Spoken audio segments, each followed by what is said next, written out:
Sunday morning non veg இல்லாமல் எப்படிங்க? செம்ம ஃப்ரெஷ்ஷான ஃபிஷ் கிடச்சிதுங்க. ஸோ வாங்கிட்டு வந்த உடனே தவா ஃப்ரை பண்ணியாச்சு. டேஸ்ட் அவ்வளோ நல்லா இருந்துச்சுங்க. ஒரு சிலர் பொள்ளாச்சியில் எங்கே வந்து ஃப்ரெஷ்ஷான ஃபிஷ் கிடைக்கும்னு சொல்லி கேட்டிருந்தீங்க. உங்களுக்கான வீடியோ தாங்க இது.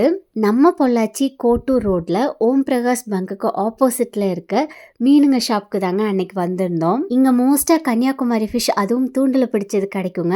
40+ வெரைட்டிஸில் வச்சுருக்காங்க. இங்கே ப்ரான், ஸ்க்விட், எல்லா விதமான கிராப், முக்கியமாக டேமில் பிடிச்சிருக்க மீன் அண்ட் கடலை பிடிச்சிருக்க மீனுன்னு சொல்லிட்டு எல்லாமே கிடைக்குங்க. ஃப்ரெஷ்ஷாக இருக்கிறதுக்கு ஒரு மெயினான ரீசன் பார்த்துட்டிங்கன்னா, மீன் பிடிச்சி 24 ஹார்ஸ்லேயே ஷாப்புக்கு வந்துடுங்க. நம்ம கேட்குற மாதிரி கட் பண்ணி கொடுப்பாங்க. நல்லா நீட்டாக ஹைஜீனிக்காக வந்து மெயின்டைன் பண்ணுறாங்க. ஷாப் டைமிங் டீட்டெயில்ஸ் கீழே கொடுத்துருக்கேங்க. எப்போ ஃபிஷ் எடுத்தாலும் நான் வந்து இங்கே மீனிங்காக தான் வந்து எடுப்பேன். அவங்க எதுவுமே வந்து ஸ்டாக் பண்ணி ஃப்ரீசரில் வச்சு அந்த மாதிரி கொடுக்க மாட்டாங்க. ஃப்ரெஷ்ஷாக அன்னன்னைக்கு வர ஃபிஷ் தான் வச்சுருப்பாங்க. அதனால் இங்கே தான் ரெகுலராக